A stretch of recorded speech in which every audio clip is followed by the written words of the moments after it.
Hey, everybody. Thank you for joining us and welcome to the Product in LA podcast. I'm your host, Ethan Cole, and this is an opportunity to shine the spotlight on some of the exceptional technology leaders we have as part of the LA community. We have a special bonus track episode for you this week. I was thinking back on my conversation with Chris Chenet, the Senior Technical Advisor at the LA Homeless Services Authority, and I remembered there was a super interesting segment that didn't make it into the episode. Chris was discussing the concept of varying tiers of homelessness, and it's something that I personally was not aware of. So I'd like to share that segment with all of you in case it enlightens you the same way it did for me. But first, as always, a word from our sponsors. Product in LA is brought to you by Uruit. Do you need help completing your roadmap items? Uruit is a digital product development agency with over 15 years of experience helping US-based companies build web and mobile apps by embedding directly into their Scrum teams. Uruit's expert full-stack software developers provide quality code to help you get the job done. If you need React or Angular front-end devs, or perhaps help with Node.js, .NET, or Python development, DevOps, or even product or design help to solidify requirements, they're ready to help you close out features and actually release updates to customers. They can join often within 1 or 2 weeks and deliver quality value within a single sprint. Learn more at uruit.com. That's URUIT.com. We're also brought to you by the Product Managers Association Los Angeles, available at pma.la. They are the largest professional organization for product and designers in LA. With more than 3,000 members from over 500 companies, they host monthly meetups, organize the Product Leader Council, where chief product officers and heads of product connect with in 6 to 8 member pods.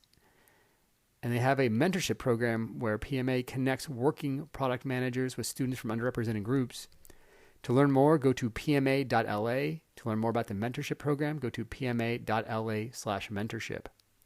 And now, a bonus track from my conversation with Chris Chenet. So Chris, what's the definition of homelessness? Yeah. So when it comes to definitions of homelessness, that's why like a lot of folks have a debate when it comes to homelessness. So HUD, who is the Housing and Urban Development federal agency, they do most of the funding when it comes to homeless services within the nation. So they have a categories of homelessness. So there's like literal homelessness, which is like a tier 1 homelessness. Like the person you'd see on the street, maybe they have a tent and maybe not. Exactly. And then there's like tier 2 and there's tier 3 and there's tier 4. So there's like tier 1 through 3 are the folks that we would consider like homeless. They're either living for a place not meant for human habitation. They're probably living out on the street or living on a bench or living in a garage or wherever it is. And, there's some people within that category who are also victims of domestic violence and intimate partner violence who became homeless due to circumstance. Okay. And then you have folks who are, a variety of other reasons because they're homelessness. And then there's category 4, where those are folks who, are sleeping on their aunt's couch because they're homeless, or and a variety of other ones. So when it comes to that definition of homeless, that one is probably the most broadest version of what homelessness is. And that wouldn't be considered literal homelessness. So that's where we kind of draw the line between literal and non-literal homeless. And then the Department of Education, on the other hand, that's their sweet spot, is everyone within category 1 through 4, regardless of their situation. And then, other federal departments also have their own definitions of homelessness themselves. Wow. Cause it'd be like, you don't want to allow for people to game the system to like sleep on someone's couch and then say they're homeless and then get some sort of subsidy. But then at the same time, how do you accommodate for the people who it's a real problem? They are homeless. They just happen to be on this person's couch and they need to chip in a little bit, or they're going to go down a tier or 2. Yeah, so there's actually different types of programs and resources for that population.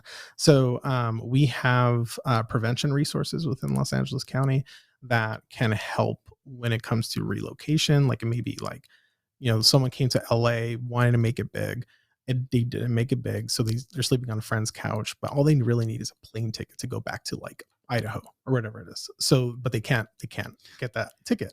So LASA there's some situations where we have stepped in and said, your aunt is willing to take you, or your parents are able to take you in whatever state. And, there's that situation, but we try, if they want to stay here, keep them here. And I think that's where the rub, there's some, information around like, oh, people ship people there and people there back and forth when it comes to homelessness. Not necessarily at all.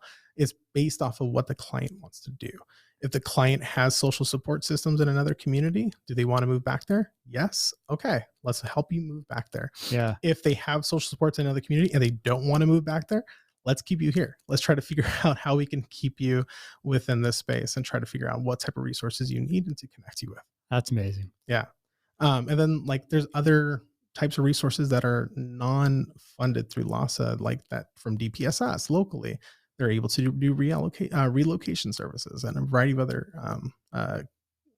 companies or agencies within Los Angeles are able to help with that type of service as well. That's awesome. Yeah. Thanks again, Chris. Thanks for joining us. Yeah, no problem. There you have it. Tiers of homelessness and an insight into the debate on its definition. And just a correction that Chris wanted me to note. When describing the tiers of homelessness, tier 1 is literal homelessness, like folks you typically see on the street. Tier 2 is folks who are in imminent risk of homelessness, so like sleeping on someone's couch. Tier 3 is homeless under federal statutes. And then tier 4 would be fleeing or attempting to flee domestic violence. I wanted to thank my guest again, Chris Chenet from the LA Homeless Services Authority, for enlightening us on the definitions and tiers of homelessness. I'd also like to thank our sponsors, PMA-LA, available at pma.la, and Uruit, available at uruit.com. I'd like to thank you all for listening to us once again, and we'll catch you next time on Product in LA.